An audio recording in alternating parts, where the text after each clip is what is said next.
जहां पर एक अजीब सा सन्नाटा छाया हुआ था। लोग कहते थे कि यहां रात को एक काला साया घूमता है जो किसी को भी अपना शिकार बना सकता है। रमजान, एक समझदार युवक जो शहर से बाहर काम करने के लिए आया था, अब उसी शहर में लौट आया था।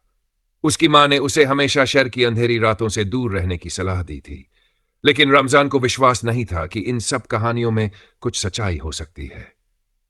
एक दिन शाम को रमजान अपने पुराने दोस्तों के साथ एक पार्टी में शामिल हुआ। जब पार्टी खत्म हुई तो वह अकेला घर वापस लौटने के लिए निकला। जैसे ही उसने शहर की सुनसान सड़कों पर कदम रखा, एक अजीब सी ठंडी हवा चलने लगी। यह हवा इतनी सर्द थी कि उसकी हड्डियां तक कांप रही थी। रमजान ने सोचा बस ये मौसम का असर होगा, लेकिन कुछ देर बाद एक विसाहत सुनाई दी। किसी ने उसका नाम पुकारा था। वह घबराया हुआ आगे बढ़ा, लेकिन फिर अचानक से उसकी नजर एक शैडो साया पर पड़ी जो उसके सामने से भागती हुई दिखाई दी। रमजान ने हिम्मत जुटाते हुए उस साये का पीछा करना शुरू किया। वह साया कभी उसकी आंखों से गायब हो जाता, फिर अचानक से सामने आकर उसे डराता। जब रमजान ने दौड़ते हुए उस साये के पास पहुंचने की कोशिश की, तो वह जैसे ही एक पुराने घर के पास पहुंचा, घर के अंदर से एक खौफनाक आवाज सुनाई दी। मुझे छोड़ दो, मैं तुम्हारी मदद नहीं कर सकता। आवाज एक अजनबी व्यक्ति की थी। रमजान का दिल धड़कने लगा, उसकी सांसें तेज हो गई। उसने सोचा कि वह अब कहीं नहीं भाग सकता। सडनली घर के दरवाजे अपने आप खुल गए और वह अंदर चला गया। वहां का माहौल ऐसा था जैसे समय ने वहां रुकने का फैसला किया हो। हर चीज पर धूल जम चुकी थी और पुरानी तस्वीरें दीवारों पर लगी हुई थी। तभी एक कोल्ड ब्रेथ उसके गालों पर महसूस हुई और एक भयानक फिगर उसकी आंखों के सामने आ खड़ी हुई। रमजान डरते हुए पूछा, तुम कौन हो?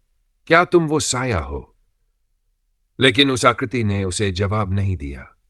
वह धीरे धीरे उसके पास आने लगी और एक डीप वॉइस में बोली, तुमने जिस चीज का सामना किया है वह सच्ची भूतिया शक्ति है जो तुम्हारे सबसे गहरे डर से खेलने का आनंद लेती है।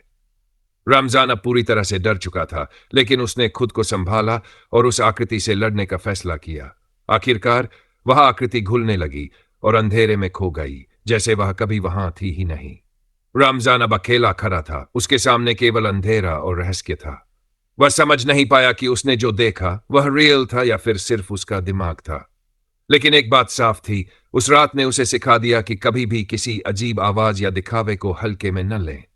उसने अपने दिल को मजबूत किया और उस स्थान को छोड़ दिया, लेकिन उसके मन में यह सवाल हमेशा रहेगा, क्या वह कुछ और देख रहा था या फिर वह केवल डर का शिकार था? यह कहानी सस्पेंस और फियर का सही मिश्रण है, जिसमें शैडो और हॉरर स्टोरी। रात का सन्नाटा भाग 2। रमजान जब उस पुराने घर से बाहर निकला तो उसकी नजरें बहुत थकी हुई थी। वह पूरी तरह से घबराया हुआ था, जैसे उसके दिमाग में कोई अजीब सा फ्यूजन चल रहा हो। उसने सोचा कि शायद वह सब कुछ सिर्फ एक इल्यूजन था, पर उसकी आत्मा गहरी उथल पुथल में थी। वह जानता था कि यह साया सिर्फ उसके डर से खेलता नहीं था, बल्कि एक और डरावनी शक्ति से जुड़ा हुआ था। वह घर के बाहर की सड़ी हुई सड़क पर चल रहा था और अंधेरे में उसकी हर एक आवाज गूंज रही थी।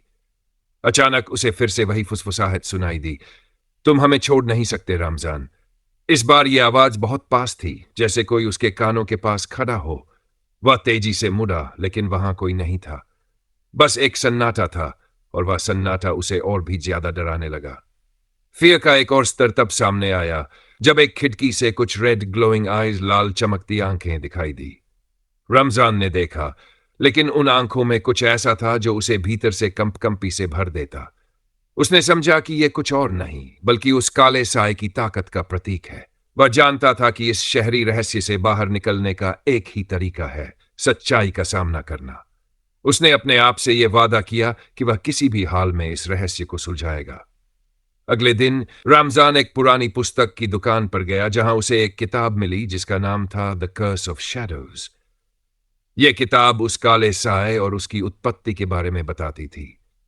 किताब में लिखा था कि वह साया एक एंशिएंट स्पिरिट, प्राचीन आत्मा है, जो अंधेरे और डर को अपनी शक्ति बनाकर किसी भी व्यक्ति को अपनी जकड़ में ले सकता है। वह आत्मा हमेशा उन लोगों को अपना शिकार बनाती थी जो डर के साथ अपने अतीत को छुपाते थे। रमजान ने समझा कि उस रात उसने जो देखा था वह सिर्फ शुरुआत थी, उसने दृढ़ निश्चय किया कि वह अब उस आत्मा से मुकाबला करेगा। अगले दिन उसने अपनी साहसिक यात्रा शुरू की। वह उसी पुराने घर के पास लौटा, लेकिन अब वह डर के बजाय एक उद्देश्य के साथ था। घर के भीतर प्रवेश करते ही उसने वही ठंडी हवा महसूस की, वही फुसफुसाहट, वही रहस्यमय प्रेजेंस, मौजूदगी जो उसके दिल की धड़कन को तेज कर रही थी। उसे लगा जैसे वह आत्मा उसकी तरफ बढ़ रही थी। वह रुका और चुपचाप उसे आने का इशारा किया। आओ, मैं तुम्हारे डर का सामना करने आया हूं। लेकिन जैसे ही वह आत्मा पास आई, सब कुछ बदल गया। उसके सामने एक विजन आया जिसमें उसकी मां का चेहरा दिखा, जो कह रही थी, तुमने सच्चाई का सामना किया, लेकिन क्या तुम तैयार हो उस शाप को तोड़ने के लिए? सामने एक धुंधला प्रकाश फैल गया और अचानक वह साया बिल्कुल पास था। अब रमजान को महसूस हुआ कि यह सिर्फ एक आत्मा नहीं, बल्कि एक प्राचीन कर्स था जो कई पीढ़ियों से इस शहर के साथ जुड़ा हुआ था। वह यह जान चुका था कि उसे इस शाप को खत्म करने के लिए उस आत्मा के पीछे की कहानी को समझना होगा। सन्नाटे में गहरी सांस लेते हुए रमजान ने तथा उस आत्मा से पूछ ही लिया, तुम क्या चाहते हो? तुम क्या चाहते हो मुझे? आत्मा ने एक गहरी आवाज में जवाब दिया, मैं तुम्हारे भीतर की डर को देख रहा हूं। तुम्हारी सबसे बड़ी गिल्ट अपराध ने मुझे तुम तक पहुंचने का रास्ता दिया है। रमजान की आंखों में आंसू थे, लेकिन उसने अपनी पूरी ताकत जुटाई। उसने उस आत्मा से कहा, मैं तुमसे नहीं डरता, मैं खुद को माफ कर चुका हूं। तुम अब मेरी दुनिया का हिस्सा नहीं रह सकते। तभी वह आत्मा एक गहरे चिल्लाहट के साथ हवा में विलीन हो गई और उसके बाद सब कुछ शांत हो गया। रमजान ने अपनी आंखें खोली और पाया कि वह साया अब वहां नहीं था। वह समझ चुका था कि यह डर और रहस्य अब खत्म हो चुका था और वह फ्री मुक्त हो चुका था। वह घर से बाहर निकला, लेकिन उसके मन में एक गहरी शांति थी। उसने उस रात की घटना से बहुत कुछ सीखा था और अब उसे पता था कि किसी भी रहस्य का सामना करने से पहले सबसे पहले सेल्फ एक्सेप्टेंस की आवश्यकता होती है। वह आगे बढ़ चुका था, लेकिन उसके भीतर एक नई ताकत और समझ आ चुकी थी। इस कहानी में फियर, सेल्फ रियलाइजेशन और करेज के तत्व मिलते हैं, जो दर्शाते हैं कि हर अंधेरे से बाहर निकलने के लिए हमें खुद का सामना करना जरूरी